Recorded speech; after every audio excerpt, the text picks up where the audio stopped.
Hey drummers, it's Rob Litton here from drumstheword.com. Welcome to this full free video song lesson where today I'm going to show you how to play the song Sweet Emotion by Aerosmith, drummed by Joey Kramer. I've got the full PDF drum chart for this song for you to download for free from my website, so you can go to the link below and have this printed out in front of you as we go through this together, all 3 pages of the song charts. This song was suggested over on my Facebook page by one of my Facebook followers. I regularly ask them for their input, and for their song suggestions, and then others get to vote on them as they type them in the comments. So if you want to make your own song suggestions, then please go over to my Facebook page to do so. You'll find a link to the page beneath this video. So we start off with 100 BPM. The intro, what I've done for you today is I've transcribed the single version. Maybe the album version is a little bit different, I don't know, but the single version starts with that woman's talking rather erotically at the beginning, and the drums come in at 35 seconds with Joey giving a very definitive stab on the snare and crash. 1, 2, 3, 4, and then we're into our first bar. So to start off with, it's a 1-bar drum beat pattern that gets repeated. We're at the open hi-hat at the end. We're playing 1 and 2 and 3 and 4 and 1. The important thing is and 4 and 1. 1, 2, 3 and 1, 2, 3 and 4 and 1. That bass drum just before and after the snare drum on beat 4. The next thing that Joey does is adds the open hi-hat on the and of beat 4, that last bass drum note of the bar. 1 and 2 and 3 and 4 and 1. So it opens with a bass drum, closes with a bass drum on beat 1 of the next bar.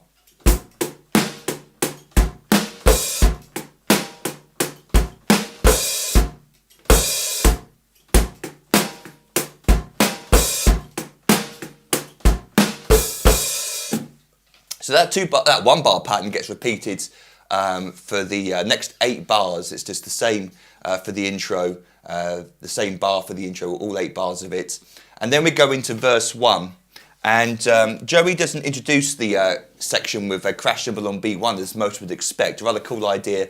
He puts the snare and crash again on the downbeat of the backbeat on beat 2 this time. So the bar starts with 1 and 2 and then goes into the snare and crash on 2 in a rather cool place. Rather than beat 1, it's just after beat 1. 1, 2, 3. Now the same bass drum pattern occurs for this drum beat, but the open hi-hat occurs on both the and of 3 and the and of 4. So if we take a look at the second bar, because the first bar has that snare and crash on beat 2, the second bar is the bar we loop. So let's take a look at that second bar briefly. 1 and 2 and 3 and 4 and 1. So Joey does that a couple of times in a song where he's playing the open hi-hat on both the and of 3 and the and of 4. 1, 2, 3 and 4 and 1. A little bit of independence there with the feet, because you've got open with the bass drum, close with the snare drum, then you've got open with the bass drum, close with the bass drum. So slightly different independence there with the feet. 1, 2, 3 and 4 and 1, 2, 3 and 4 and 1. So with the bar at the beginning of verse 1, 1, 2, 3 and 4 and 1, 2, 3 and 4 and 1. And I'll play this up to speed for you in a moment, don't worry. So just for complete sake, let's just go from the last bar of the intro into the first bar of verse 1. 1, 2, 3 and 4 and 1, 2, 3 and 4 and 1. Then we start getting the double open hi-hat thing. So for verse 1, that bar gets repeated 8 times, and then 7 times. The last time, for the drum fill before the bridge, we get 1 and 2 and open hi-hat on the and of 2 there, which is going to close on beat 3 with the snare drum. 3E and a 4E and. That's a snare drum fill that Joey plays. 3E, a 4E and. So a little bit of syncopated notes there with the snare drum as well. We're skipping over the and of beat 3. 3E and coming in there on the upbeat of beat 3 just before beat 4. A 4E and. 3E, a 4E and. But you can sort of memorise the rhythm. Da da da da da da da da da da. As we get into in a second.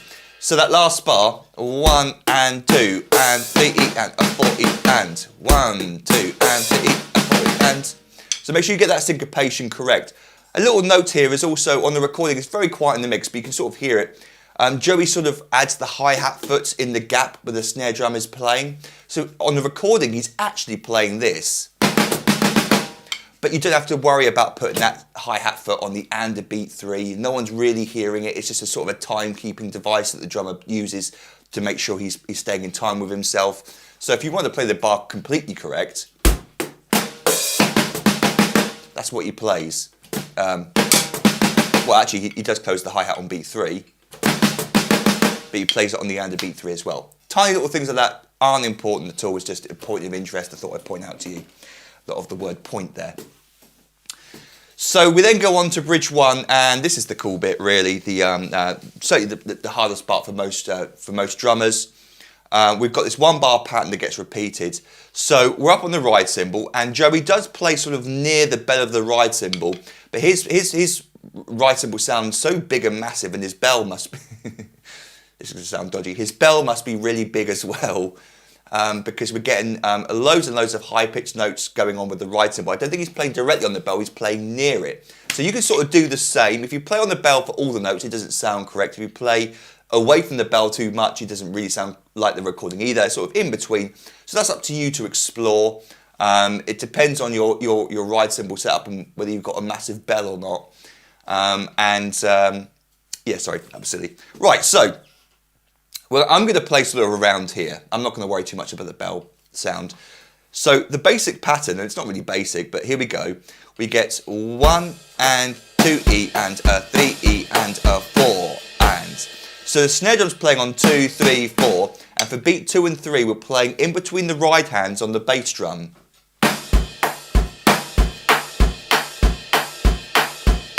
So the right hand's keeping time and the bass drum's playing in between on the upbeats, the 16th note upbeats E and So we get to 1 and 2 E and a 3 E and a 4 and 1 and 2 E and a 3 E and a 4 and almost missed the snare drum on beat 3 there. Snare drum. 1 and 2 E, a 3 E, a 4 and 1 and 2 E, a 3 E, a 4 and 1, 2, 3, 4, 1.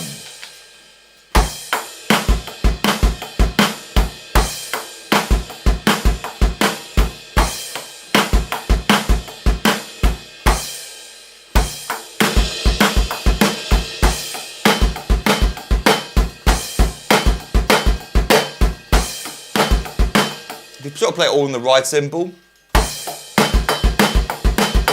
it doesn't sound correct, does it? It's too much. So you've got to sort of play around with the ride cymbal yourself. But that's our bridge drum beat there. That gets played 3 times. The 4th time though, he plays 1 and 2 E and, like he's going to continue it. 1 and 2 E and. But then from beat 3 we get 3 E and a 4 and 1. So these 16th notes that go across the beat in an interesting way. Every 3rd 16th note. 3 E and a 4 and 1. So that last bar is kind of tricky to read off the page, but again, you've got the song to sort of help you memorise it. 1 and 2 E and 3 E and a 4 and 1. 1, 2 E and 3, 4 and 1. And there's no bass drum on the and a 4 there. He doesn't do it every time. Next time he plays a snare drum. So if you want to play a bass drum there on the and a 4, you could do that, but he doesn't on the record. He doesn't on the recording.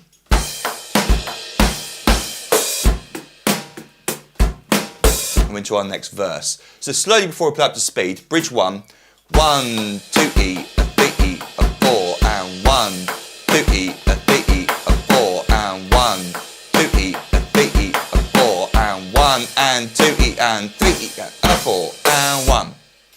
So now let's hear the whole of the intro, verse 1 and bridge 1 up to speed without the microphone on so you can hear just the drums. Here we go.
So verse 2 is exactly the same as our intro. It's the single open hi-hat.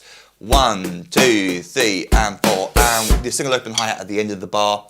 That gets played another 8 times. The 8th time, though, the drum fill bar, we get 1 and 2, and open hi-hat on the end of 2 there again. It's going to close on beat 3 with a flam this time. He plays 3 and 4 E and. Another syncopated drum fill. 3 and 4 E and. Syncopated simply means we're sort of ignoring the obvious downbeats, and so in this case the syncopated part is skipping over beat 4 and 4 E and. We're not playing on beat 4 there. And 4 E and, because that sort of, oh, that's cool, it's playing around the downbeat. 1, 2 and 3 and 4 E and da da da da da da da. So the last 2 bars there, 1, 2, 3 and 4 and 1, 2 and 3 and 4 E and. 1, 2, 3 and 4 and 1, 2 and 3 and 4 E and 1 into bridge 2. So bridge 2 is exactly the same as bridge 1. That same drum beat. It gets played 7 times. The 8th time, though, the last time, so this is a double length bridge this time. He plays it twice as long as the first bridge.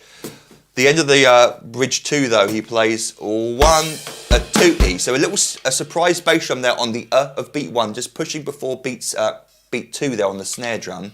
1, 2 E, but he still plays the 2 E, 2 E and then the same idea at the end, 3 E and but instead of just the hi-hat on its own, he plays and. This time he plays it with the snare drum. So we get 1, 2 E and 3 E and 4 and 1 and 1 into the next line. So the last 2 bars, 1, 2, 3, 1, 2 E, 3, 4 and I missed the snare drum there. 1, 2 E, 3 E, 4 and 1, 2 E and 3, 4 and 1. If you wanted to play the and 4 there with the bass drum as well, accidentally or on purpose, that would work as well. Well, it's not the same as a recording, but it certainly gives those last notes the power they need, perhaps. So 1, 2 E, 3 E, 4 and 1, 2 E, 3, 4 and 1. And now let's hear the second line of verse 2 into the whole of bridge 2 up to speed.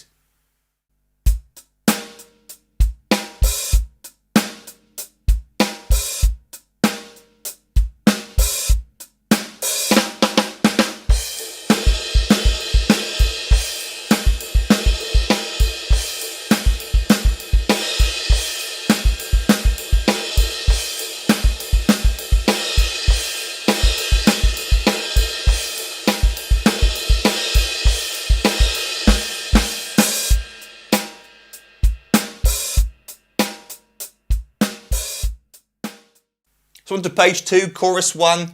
It's our double open hi-hat pattern. It's a single open hi-hat pattern. 1, 2, 3, and 4, and 1.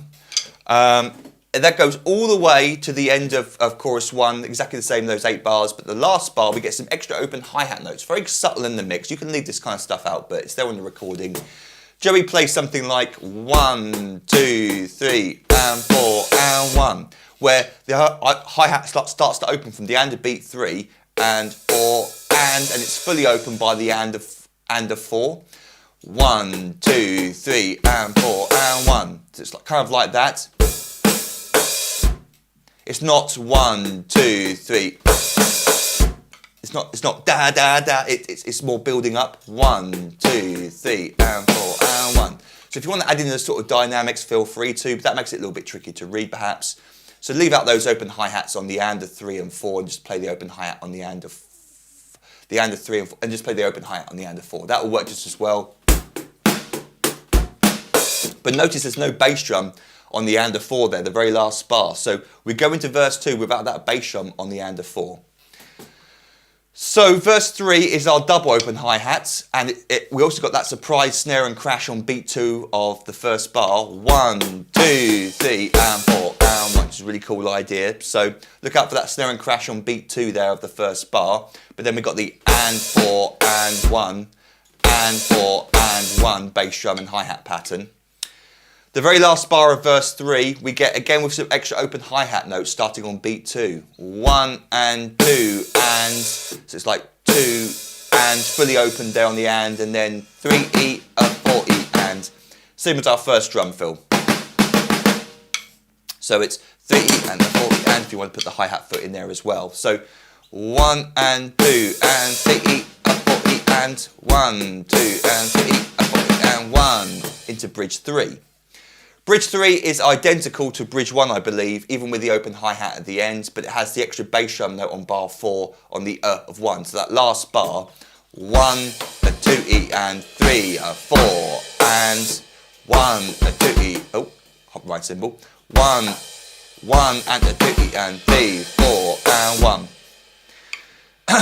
So, verse 4, single open hi-hat. The very last bar, though, we get 1 and 2, and again, more of those open hi-hats, subtle open hi-hats, 2, and then he plays 3E and a 4E, and.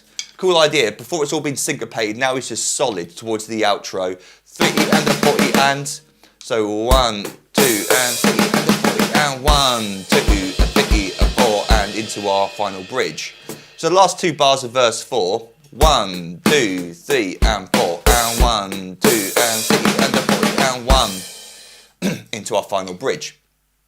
So, bridge 4, we got 1, 2, 3, 4, 5, 6, 7. 7 bars of the groove, exactly as we talked about. The very last bar, though, he ends it with 1 and 2E, 1 and 2E. So it's not 1 and a 2E, it's 1 and 2E. He leaves out the right cymbal on beat 2 because there's a crash cymbal straight afterwards, 2E. So you could play 2E, but it's a 2E, but it's a bit of a rush. So what Joey does, a lot of drummers do, if they've got a crash cymbal stab after a snare drum backbeat, they don't tend to play the right hand with that backbeat. It gives them time to move to a crash just afterwards. So Joey plays 1 and 2E, 1 and 2E. That's how the line ends. So the last two bars, 1, a 2E, a 3E, a 4, and 1 and 2E, 3, 4. The important thing is to keep counting. So we get 1 and 2E, 3, 4. And then another bar of 4. 1, 2, 3, 4. And then when we go into the last page, which I've called the outro, we then get a surprise bar of 2, 4. So it simply means there are 2 beats in that bar. And the bar is just filled up with 1E and a 2E and a. So it's not that complicated. It's just you've got to understand what you're actually doing here. So if we go back to page 2, we got the last bar there, 1 and 2E, 3, 4, 1, 2, 3, 4, 1, 2, 1. So again, that I'll count it out for you. Notice the 2 bars of 4, 4, then the bar of just 2 beats where I'm playing the drum fill, and then I count back to 1 afterwards. 1 and 2E, a 3E, a 4, and 1 and 2E, 3, 4, 1, 2, 3, 4, 1, 2, and then we're into our outro groove. So be aware that's how it's counted, basically. We've got 1E and a 2E and a 1. Then we're coming up to a double-handed hi-hat pattern. So page 3, it's a 1-bar pattern that gets played right through to the end of the song without the extra hi-hat stuff we'll talk about in a second, and without the crash cymbal at the beginning each time. He's playing 1E and a 2E and a 3E and 4E and a. So the bass drum is the hardest bit. 1 and 2, a 3E and. So my hands are just playing right, left, right, left, right, left. But the of 2 and the E of 3 come down with the left hand with the hi-hat. 1 and 2, a 3E and 4. 1 and 2, a 3E and 4E and a 1 and 2, a 3E and 4E and a 1 and 2, a 3E and 4E and a 1 and 2, a 3E and.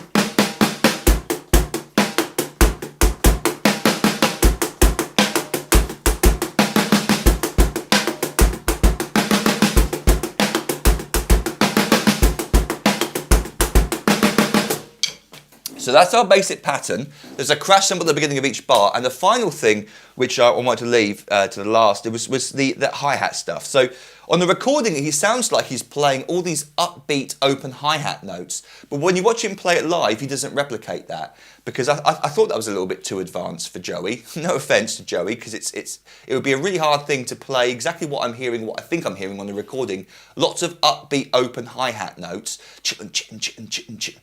When really what he's doing is he's just accenting the E's and the R's with his left hand a little bit louder than the right hand. And when you see him play it live, you can sort of see that his hi-hat isn't playing one E, two E, it's not creating these lots of little upbeat open hi-hats. It's just he's sort of playing around with it a little bit. And I can't really explain exactly what he's doing because it's very subtle.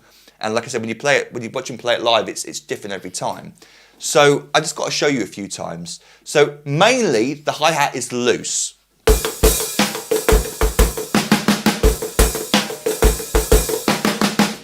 But because the hi-hat is being accented with the left hand a little bit louder when those bass drum notes come down, you sort of hear those upbeats a little bit more.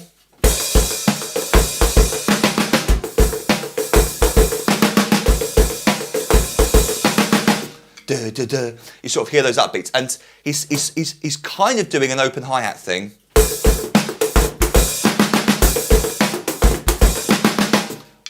Sort of like that. I'm sort of playing around with the opening and closing of the hi-hats.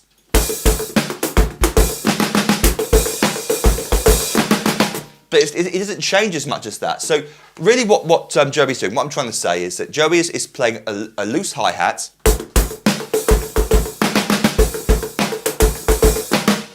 But he's not afraid to sort of play around with it a little bit and close it and open it. But there's no definitive pattern, and what you're hearing on the recording is not what Joey played. It's just a trick of the microphones. It makes it sound like the hi-hat is playing something it's not really doing. I've never really heard it before, but I know for a fact Joey isn't playing, which I can't even do. It's 1, 2.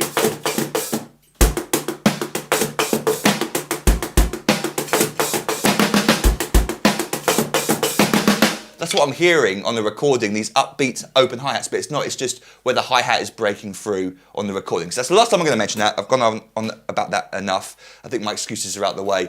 So just play around with the hi-hats.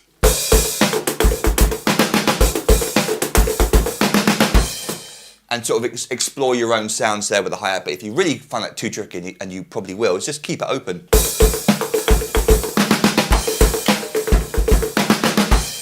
I almost hit my thumb there, that almost really hurt. So there you go. Before we finish, let me just play for you the outro. So after that, 1 E and a 2 E and a drum fill, it just gets played, that bar, 1 bar gets played all the way to the end of the song before it fades out. So let's play a few lines of the outro up to speed.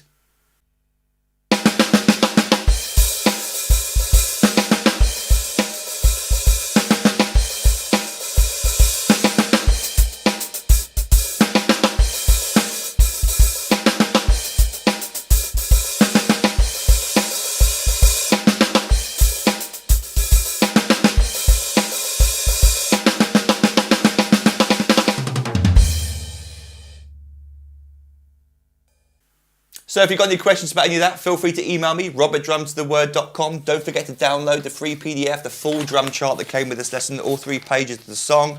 You'll find a link beneath this video. Go over to my Facebook page if you want to make your own song suggestions. You'll find a link to my page beneath this video as well. And then you might want to consider signing up to become an online member at my website, drumstheword.com. And what I currently offer for $97 is a full year's online access to every single full video song lesson I've ever recorded and transcribed. And that's over 400 famous and popular songs now. Just like this lesson, I taught you the song from start to finish, every single bar. You get the fully transcribed drum chart. And I've got over 400 famous songs, including at least 1 or 2 other Aerosmith songs on the website already. And I'm sure there'll be more Aerosmith added in the future as well. As a thank you for signing up, I give you access to hundreds more videos teaching you many, many famous drum beats, fills and solos.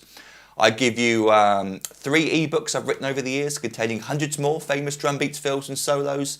And then over the year of your subscription, you also gain instant online access to all the new material that I upload for my members. And I record new lessons every week unless I'm ill or on holiday. So you've got lots of cool stuff to look forward to over the year of your subscription.